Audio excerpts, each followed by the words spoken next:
ایسے ڈرونز جو بجٹ کے لحاظ سے بہت زیادہ سستے ہیں اور صلاحیت میں منفرد۔ جب ایران کے ڈرونز روس نے استعمال کیے یوکرین کے خلاف، روس کے لیے وہ گیم چینجر ثابت ہوئے۔ جب یوکرین نے ترکی کے ڈرونز روس کے خلاف استعمال کیے تو روس نے بھی ایران کے ڈرونز یوکرین کے خلاف استعمال کیے، اور ہمیں جنگ کے اندر صاف دیکھنے کو ملا کہ ایرانی ڈرونز بہت زیادہ بہتر ثابت ہوئے یوکرین کے خلاف۔ تو کیا یہ گیم چینجر ہیں؟ ان ڈرونز کے اندر ایسی کیا خاص بات ہے جو ترکی کے ڈرونز میں نہیں تھی؟ یہ ڈرونز بجٹ کے لحاظ سے سستے تھے، لیکن یہ جنگ میں بہت کارگر ثابت ہوئے۔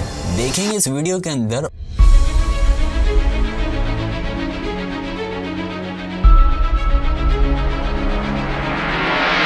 جدید جنگیں اب روایتی اسلحے فوجی طاقت سے بہت آگے جا چکی ہیں۔ آج کی جنگ ٹیکنالوجی کا کردار فیصلہ کن ہو چکا ہے، اور ان سب کا اہم پہلو ڈرون ٹیکنالوجی ہے۔ جی ہاں، حالیہ برسوں میں ڈرونز نے جنگ کے میدان میں ایسا انقلاب برپا کیا ہے جس نے بڑی فوجوں کو بھی پیچھے کر دیا ہے، اور یہ انقلاب ہم نے سب سے پہلے 2020 کی آذربائیجان اور آرمینیا جنگ میں دیکھا۔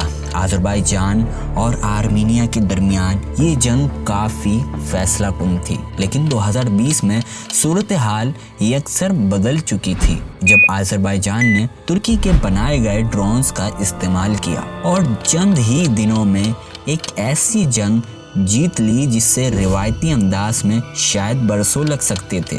ان ڈرونز نے دشمنوں کے ٹھکانوں کو دور بیٹھ کر نشانہ بنایا اور آذربائیجان کو بڑی ہی آسانی کے ساتھ فتح دلوا دی۔ یہ وہ وقت تھا جب دنیا نے پہلی بار جدید ڈرونز ٹیکنالوجی کی اصل طاقت کو دیکھا۔ اور پھر سال آیا 2022 جب روس نے یوکرین پر حملہ کر دیا۔ جنگ کے آغاز میں روس بڑی تیزی سے پیش قدمی کی، لیکن یوکرین نے بھی ترکی کے ڈرونز کا سہارا لے کر روس کی طاقت کو جواب دیا۔ یہ ڈرونز روسی ٹینکوں اور فوجی قافلوں کو نشانہ بناتے اور جنگ کے میدان میں یوکرین کو ایک اہم دفاعی لائن فراہم کرتے۔ لیکن جیسے جیسے جنگ آگے بڑھی، ترکی کے ڈرونز کا اثر کم ہونے لگا، اور یہاں سے ایک نیا اور پراسرار موڑ آیا۔ روس نے کچھ ایسا کیا دنیا کو حیران کر دیا۔ ترکی کے ڈرونز منظر عام سے اب غائب ہونے لگے تھے، اور روس اب اس جنگ کے اندر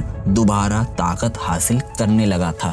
دنیا بھر کے ماہرین حیران تھے۔ بڑے بڑے ممالک خصوصاً امریکہ اور یورپ جو یہ سمجھنے کی کوشش کر رہے تھے کہ روس کے پاس کون سی نئی طاقت آ گئی ہے جو اسے دوبارہ مضبوط بنا رہی ہے، جو اب جلد ہی سامنے آ گئی تھی۔ اور یہ جواب ایسا تھا کہ اس نے پوری دنیا کو ورطہ حیرت میں ڈال دیا تھا، اور وہ جواب تھا ایرانی ڈرونز۔ جی ہاں، جو کہ روس ترکی کے ڈرونز کے مقابلے میں استعمال کر رہا تھا۔ ایران جو برسوں سے عالمی سطح پر تنہا تھا اور سخت ترین اقتصادی پابندیوں کا سامنا کر رہا تھا، وہ خاموشی سے اب ایک نئی ٹیکنالوجی روس کو فراہم کر رہا تھا۔ اور یہ ڈرون سستے، کارگر اور تباہ کن ڈرونز تھے جو جنگ کا نقشہ بدلنے کی صلاحیت رکھتے تھے۔ دنیا کے لیے یہ چونکا دینے والا لمحہ تھا، کیونکہ ایران اتنی پابندیوں کے باوجود اتنی زیادہ ترقی کر چکا تھا۔ اس وقت تک ایران کی ڈرونز ٹیکنالوجی کو اتنا زیادہ سنجیدہ نہیں لیا گیا تھا، لیکن اب حالات بدل چکے تھے۔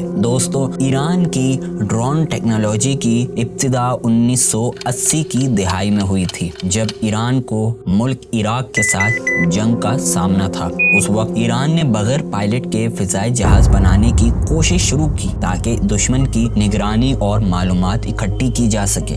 رفتہ رفتہ ایران نے ڈرونز کی ترقی میں مہارت حاصل کی، اور آج یہ ملک دنیا کے بہترین ڈرونز تیار کرنے والے ممالک میں شامل ہو چکا ہے۔ اب آئیے کچھ ایرانی ڈرونز ماڈلز پر بھی نظر ڈال لیتے ہیں۔ سب سے پہلے ہم بات کرتے ہیں شاہد 129 ڈرون کی۔ یہ ایران کا ایک سب سے معروف اور جدید ڈرون ہے۔ شاہد 129 کو پہلی بار 2012 میں متعارف کرایا گیا تھا۔